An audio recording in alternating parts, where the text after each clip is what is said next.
വിവാദങ്ങൾക്കും പ്രതിഷേധങ്ങൾക്കും ഒടുവിൽ ശബരിമല സ്വർണ്ണക്കൊള്ള പരാമർശിക്കുന്ന പാരഡി ഗാനത്തിൽ സർക്കാരിന്റെ യു ടേൺ. പാരഡി ഗാനത്തിനെതിരായ കേസുകൾ പിൻവലിക്കാനും തുടർ നീക്കങ്ങൾ മരവിപ്പിക്കാനും ജില്ലാ പോലീസ് മേധാവിമാർക്ക് ADGP നിർദ്ദേശം നൽകി. വൈകി വന്ന വിവേകമെന്നാണ് പ്രതിപക്ഷത്തിന്റെ പ്രതികരണം. ആവിഷ്കാര സ്വാതന്ത്ര്യത്തിന്റെ വിജയമെന്നായിരുന്നു പാരഡി ഗാനത്തിന്റെ അണിയറക്കാർ പറഞ്ഞത്.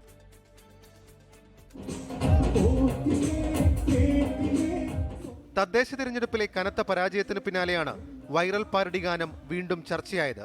തിരുവാഭരണ പാത സംരക്ഷണ സമിതി സെക്രട്ടറി പ്രസാദ് കുഴിക്കാല നൽകിയ പരാതിയിൽ കഴിഞ്ഞ ദിവസം സൈബർ പോലീസ് കേസെടുത്തിരുന്നു. മതവിദ്വേഷമുണ്ടാക്കുന്ന കാര്യങ്ങൾ പാട്ടിലുണ്ടെന്ന നിയമോപദേശത്തിന്റെ അടിസ്ഥാനത്തിലായിരുന്നു നടപടി. എന്നാൽ പോലീസ് കേസിനെതിരെ പ്രതിപക്ഷത്തിനൊപ്പം ഇടതനുഭാവികളും ആവിഷ്കാര സ്വാതന്ത്ര്യം ഉയർത്തി വിമർശിച്ചു. ഇതോടെയാണ് തീരുമാനത്തിൽ നിന്നും യു ടേൺ അടിക്കാനുള്ള സർക്കാർ തീരുമാനം. പുതിയ കേസ് വേണ്ടെന്നാണ് സർക്കാരിന്റെ നിർദ്ദേശം. സാമൂഹിക മാധ്യമങ്ങളിൽ നിന്ന് പാട്ട് നീക്കില്ലെന്നും മെറ്റയ്ക്കും ഗൂഗിളിനും കത്തയക്കില്ലെന്നും അറിയിപ്പുണ്ട്. തിരഞ്ഞെടുപ്പ് തോൽവിയിൽ സർക്കാരിന് ഹാലിളകിയെന്ന പ്രതിപക്ഷം. അസഹിഷ്ണുതയോടുകൂടിയാണ് എല്ലാ എതിർപ്പുകളെയും നേരിടുന്നത്. ഒരു പാട്ട് പോലും സഹിക്കാൻ പറ്റുന്ന മനസ്സ് ഇവർക്കില്ല. ഒരു പാട്ട് പോലും കേട്ടാൽ ഇവർ അസ്വസ്ഥരാകും, ഇവർക്ക് അസഹിഷ്ണുത ഉണ്ടാവും. നമുക്ക് നോക്കാം, ഞങ്ങൾ പറഞ്ഞല്ലോ, അവരെ നിയമപരമായും രാഷ്ട്രീയമായും ഞങ്ങൾ പ്രൊട്ടക്ട് ചെയ്യും. കേസ് പിൻവലിച്ചതിൽ സന്തോഷമെന്നും മതവികാരം വ്രണപ്പെടുത്തിയെന്ന് തോന്നുന്നില്ലെന്നും പാരഡി ഗാനത്തിന്റെ അണിയറ പ്രവർത്തകർ.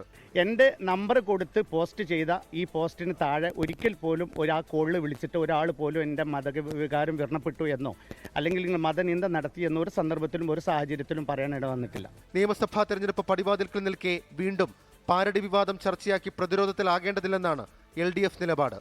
വിവിധ ബ്യൂറോകൾക്കൊപ്പം 24 തിരുവനന്തപുരം. ലോകത്തെവിടെയായാലും ഏത് സമയത്തും 24 വാർത്തകളും ഓഗ്മെന്റഡ് റിയാലിറ്റി പാക്കേജുകളും എക്സ്പ്ലെയിനറുകളും വിശദമായി കാണാൻ ഞങ്ങളുടെ YouTube ചാനൽ നിങ്ങൾക്ക് സബ്സ്ക്രൈബ് ചെയ്യാം.